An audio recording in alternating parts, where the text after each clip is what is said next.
굿모닝 독서 110페이지를 펴시기 바랍니다. 책을 갖고 있는 분들은 책을 펴서 읽으시고요. 없는 분들은 잘 경청하시기 바랍니다. 미리 읽고 다시 또 이것을 읽게 되면요. 도움이 되죠. 110페이지에는 파트 7, 돈의 흐름을 쫓아라입니다. 돈의 흐름을 쫓는다라는 이야기는 돈의 냄새를 맞는다라는 뜻이죠. 원시 사회에서는 사냥을 해서 먹고 살았습니다. 사냥을 해야 되는 거예요. 내가 목표를 두고 있는 그 사냥감을 쫓아가야 되겠죠. 사냥감이 나한테 오겠습니까? 도망가겠지. 냄새를 맡고 발자취를 따라서 가는 겁니다. 그래서 사냥을 하게 되면 사냥감으로 그 부족들이 배불리 식사를 하는 겁니다. 어떤 분들은 이런 얘기 하죠. 돈을 쫓게 되면 돈이 도망가고 돈이 나한테 오게끔 해라 말씀하시는데 여기서는요 그 내용이 아니라 돈 냄새를 맡아라 이거예요. 돈이 앞으로 어떻게 흘러가게 될 것이니까는 돈 냄새를 맡지 못하게 되면 당신들은 돈이 도망가게 될 거야. 돈이 어떻게 흘러가는지를 알아야 된다라고 하는 내용입니다. 7번입니다. 돈의 흐름을 쫓아라. 찬찬히 읽을 테니 귀로 듣고 아니면 책 있는 분들은 눈으로 따라 읽으시기 바랍니다. 돈이 돈을 낳는다. 무릇 있는 자는 받아 풍족하게 되고 없는 자는 그 있는 것까지 빼앗기리라. 성경의 마태복음 25장 29절에 있는 말씀이죠. 엘버트 안슈타인도 똑같은 사실을 발견하고는 복리 이자를 세계 8대 불가 사이 역사상 가장 위대한 수학적 발견 또는 우주에서 가장 강력한 힘이라고 했다. 복리 이자놀이가요. 어떤 표현이 가장 마음에 들든 이런 말들이 주는 메시지만큼은 분명하다. 기하급수적 성장을 절대로 과소평가하지 마라. 다시 읽겠습니다. 기하급수적 성장을 절대로 과소평가하지 말라. 사실 아인슈타인이 실제로 이런 말을 했다는 증거는 없다. 모두 출처불명의 인용들일 뿐이다. 그러나 이렇게 잘못 인용되고 있다는 사실 자체도 이 메시지의 의미를 더욱 강조해 준다. 하나의 근사한 원칙에 투자해 놓고 나니 아인슈타인도 무덤에서도 계속 자신이 얘기한 적도 없는 말들에 대해서까지 이자를 붙여 칭송받고 있지 않는가. 멋진 표현입니다. 대부분의 사람들이 한 말은 잊힌다. 아인슈타인이나 셰익스피어처럼 선택받은 소수 사람들의 말만이 끊임없이 인용될 뿐이다. 놀랄 일은 아니다. 소수의 사람들이 그에 걸맞지 않게 큰 결과를 달성하는 일은 비일비재하니까. 1906년에 경제학자 빌프레도 파레토는 파레토의 법칙 혹은 이 80-20의 법칙을 발견했다. 파레토는 20%의 사람들이 이탈리아 땅에 80%를 소유하고 있음을 알아챘다. 그리고 이는 그의 정원에 있는 20%의 완두 꼬투리가 80%의 콩을 생산하는 것처럼 자연스러운 현상이었다. 얼마 안 되는 소수가 다른 경쟁자들을 압도적으로 능가하는 이 엄연한 패턴은 자연 상태와 사회 상태를 가릴 것 없이 우리 주변 어디에서나 볼 수 있다. 예를 들면 가장 파괴적인 지진은 작은 지진들을 모두 합친 것보다 몇 배나 더 강력한 힘을 발휘한다. 대도시들은 작은 마을을 모두 모아놓은 것보다도 훨씬 크다. 그리고 독점 기업은 무차별한 수백만의 경쟁자들보다 더 많은 가치를 차지한다. 아인슈타인이 뭐라고 했건 혹은 안 했건 거듭 제곱 법칙 이런 이름이 붙은 이유는 지수 방정식이 심하게 불평등한 분포를 나타내기 때문이다. 거듭 제곱 법칙은 우주의 법칙이다. 우리 주변은 전적으로 이 법칙에 따라 만들어져 있기 때문에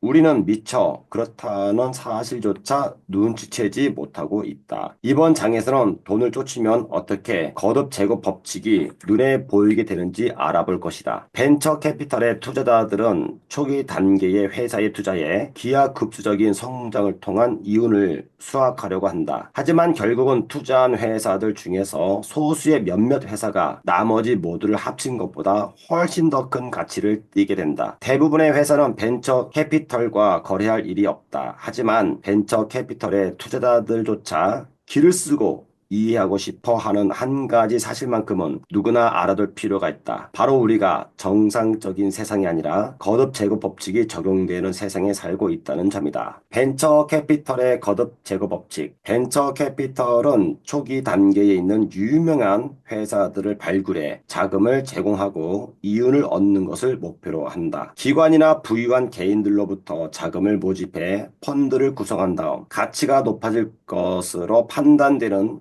기술 기업에 투자하는 것이다. 처음에 판단이 옳았던 것으로 판명되면 벤처 캐피털은 수익의 일부를 가져가는데 그 비율은 20%가 통상적이다. 벤처 캐피털이 돈을 벌게 되는 것은 자신들의 포트폴리오에 있는 기업의 가치가 높아졌거나 혹은 상장이 되거나 아니면 더 큰 회사에 인수될 때다. 벤처 펀드는 보통 10년 정도의 기간 동안 운영된다. 성공적인 기업이 발을 뺄 단계까지 성장하려면 시간이 걸리기 때문이다. 자, 여기까지만 제가 읽고 한 가지 제가 말씀을 드릴게요. PM은 상장되지 않은 회사이죠. 자체적으로 운영이 가능한데 가족 회사입니다. 상반되는 회사가 허블라이프라는 회사를 제가 말씀을 드릴게요. 허블라이프 회사가요, 지금 매출이 급감하고 그 경영 상태에 대해서는 제가 뭐 알 수 있는 것은 아니지만 확실한 사실 하나는 벤처 캐피탈로부터 돈을 빌렸다는 겁니다. 여기 나와 있는 글처럼 벤처 캐피탈이 돈을 벌 때는 이제 상장한 주식에 투자한다든지 지금 방금 말씀드렸듯이 20%가 통상적으로 수익의 일부를 가져가는데 벤처 캐피탈이 가장 큰 수익을 벌 때가 언제냐 하면요. 발을 뺄 때인데 이것이 인수될 때다 이겁니다. 이 말은 굉장히 의미가 있는데 이번에 로플 소르그 회장이 이런 얘기를 했었었죠. 허블라이프라는 회사에 관련돼 가지고 이 이야기를 한 겁니다. 그래서 허블라이프가 어쩌면 인수당할 수 있는 가능성이 있다라고 하는 것입니다. 이것은 제가 볼 때는 5년 이내에 벌어질 가능성이 있는 거예요. 그러면 이게 왜 이런 일이 벌어지냐면요. 아까 제가 말씀드렸듯이 팽창의 시대와 지금 축소의 시대가 나눠져 있고요. 지금 지구로 본다면은 지구 전체가요. 썰물의 시대예요. 성장이 멈추는 시대에 와 있는 거예요. 기술은 발전하고 있는데 사람들이 줄어들고 있다 이거죠. 노동시장이 줄어들고 있으니까는 소비가 줄어들겠죠. 과거에 네트워크 마케팅이 누렸던 호황이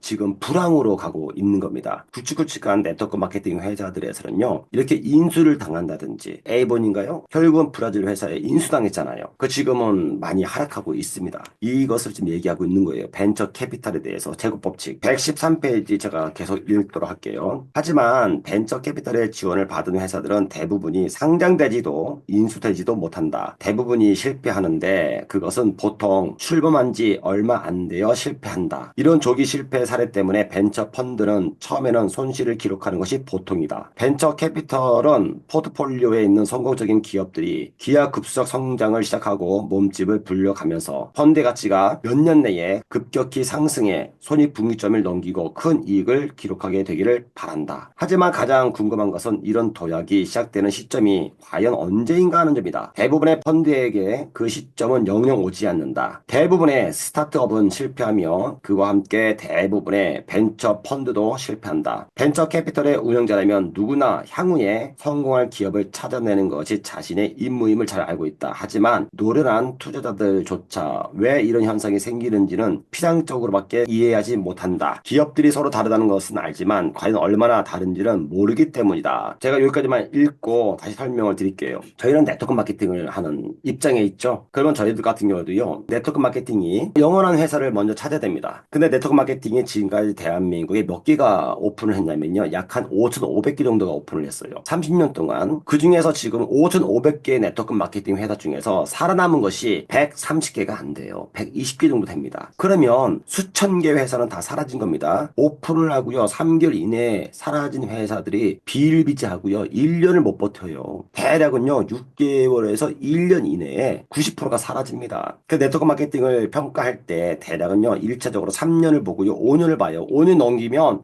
이 회사는 이제는 안정적으로 간다. 그 멤버십이 얼마냐. 그 다음에 매출이 얼마냐. 이걸 본다니까요. 그 중에 하나가 마지막 주자인 PM이 뜬 겁니다. PM이 마지막 회사예요. 네트워크 마케팅에서. 이런 회사가 앞으로 우리 삶에서 나오기는 불가능할 겁니다. 자, 그러면 우리가 지금 이런 회사를 선택을 잘 해야 되는데 왜 5,500개의 회사가 생겼다는 얘기는 5,500개 네트워크 마케팅 회사에 꿈을 안고 미래를 보장받기 위해서 온몸을 던져서 열정을 불태워 사업했던 사업자들이 있었을 건 아닙니까? 그들은요, 떴다방식으로 이 회사가 오픈하면 거기 가고 저 회사가 오픈하면 저기 가고 이게 움직인다고요. 왜 그럴까요? 지금 방금 114페이지에서 맨 위에 있는 이 내용 때문에 그러는 거예요. 네트워크 마케팅을 분간하는 분별력이 떨어지기 때문에 그런 겁니다. 그래서 이 내용이 바로 밑에 있는 거죠. 네트워크 마케팅에 경험이 많아요 하시는 분들이 있어요. 저는 네트워크 마케팅을 이것저것 많이 알고 있고 경험도 많이 알고 있어. 저는 웬만큼 다 알아요 하시는 분들이 있습니다. 그런데 대략은 성공을 못해요. 그 왜 그럴까 여러분들? 왜 이런 현상이 발생하는가? 왜 피상적으로밖에 이해가 되지 못할까? 네트워크 마케팅이 다 다르지만 기업들이 서로 다르다는 것을 알지만 과연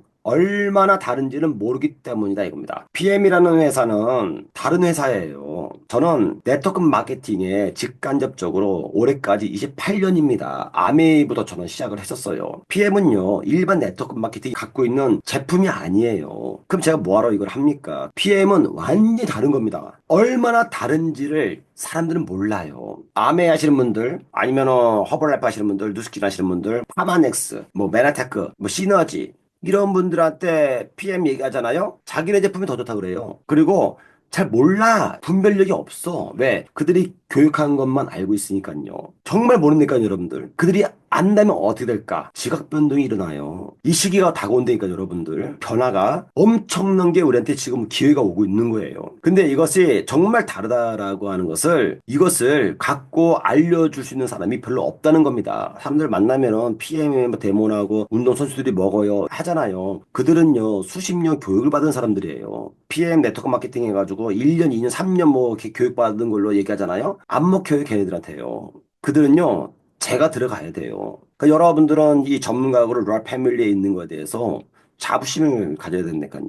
자긍심을 갖고 여러분들의 미래는 이미 확증되어 있는 겁니다. 대신에 이제 개인의 능력을 가늠할 수 없을 정도로 이런 아침 방송이나 교육을 통해서 향상시키라 이겁니다. 그들이 왔었을 때 담을 수 있는 그릇을 준비시켜라. 그렇지 않으면 깨집니다. 시간을 내 가지고 이렇게 하는 것도 여러분들이 깨지지 않고 담을 수 있는 그릇을 만들기 위해서 가늠할 수 없는 측량할 수 없는 깊이와 넓이를 내가 갖게 하기 위해서 하는 거예요. 여러분들 미래가 매우 크게 보장이 되어 있는 겁니다. 지금 내용이 돈의 흐름을 쫓아라 이겁니다. 사람들은 왜 거듭제곱 법칙을 보지 못할까? 알려줘도 몰라요, 몰라. 그래서 파레트의 법칙이 80대 20인데 그 80%한테 이 거듭 제곱 법칙 얘기하잖아요. 콧방귀 껴요. 근데 그 20%한테 이거 알려주잖아요.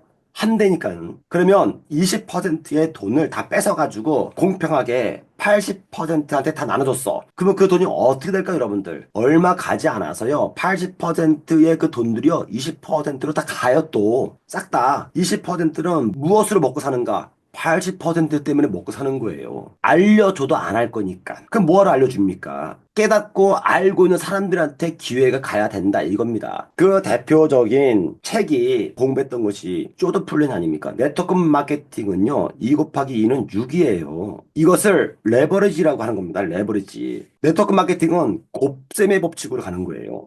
근데 일반 사업이나 자영업 하시는 분들 있죠. 이런 분들 지금 1 플러스 1 하잖아요. 이분들은 덧셈의 논리에 의해서 돈을 버는 분들입니다. 본인이 열심히 일을 해서 돈을 버는 거예요, 돈을. 네트워크 마케팅은요. 2 곱하기 2예요. 4가 아니라 6이 나온다니까요. 이게 네트워크 마케팅입니다. 이게 왜 그럴까요? 제곱 법칙이 적용되기 때문에 그런 겁니다. 그 대표적인 이론이 metcalfe의 법칙이에요. 네트워크 효용성에 대한 metcalfe의 법칙인데 n의 자승으로 가는 거죠. 그 밑에는 이 내용이 하나 있습니다. 네트워크의 효용성, 즉 가치는 그 네트워크에 참여한 사용자 수의 제곱에 비례한다. 다시 말하면 가치가 있어야 되는 겁니다. 네트워크 마케팅이라고 다 좋아. 이게 아니라니까요. 그 가치인데 가치가 측량할 수 없는 가치를 갖고 있어야 된다. 여러분들 아메 제품 좋아요? 좋다라고 얘기하겠죠. 저 개인적으로는 반대입니다. 안 좋아요. 근데 거기다 뭘 넣은 거예요? 교육의 가치를, 농장의 가치를 넣어가지고요. 포장되어 있는 거지. PM은요. 어디 PM에다가 아메이 제품을 비교합니까? 자존심 상하게.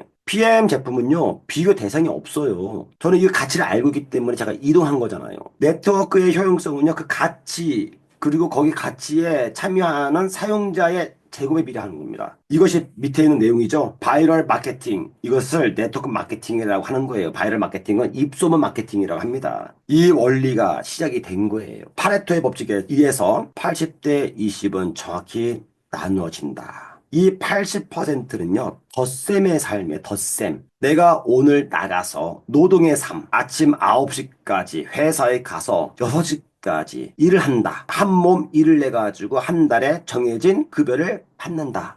이거잖아요. 누군가가 나 대신 일을 하게끔 하는 제곱 법칙. 네트워크 마케팅에서는요, 경제적인 부를 하는데 이것은 곱셈의 삶으로 덧셈의 삶이 아니에요. 이 이론을 갖고 있다 이겁니다. 이 이론을. 여기 이론에 들어와서 내가 이것을 만들어가는 겁니다. 만들어가는 거예요. 그래서 지금 여러분들께 굿모닝 독서에서 이 내용이 여기에 있는 겁니다. 돈의 흐름을 쫓아라. 사람들은 왜 거듭 제곱 법칙을 보지 못하는가? 다음 시간에 이어서 계속 이어가도록 하겠습니다. 굿모닝 독서 여기서 마치도록 하겠습니다. 감사합니다.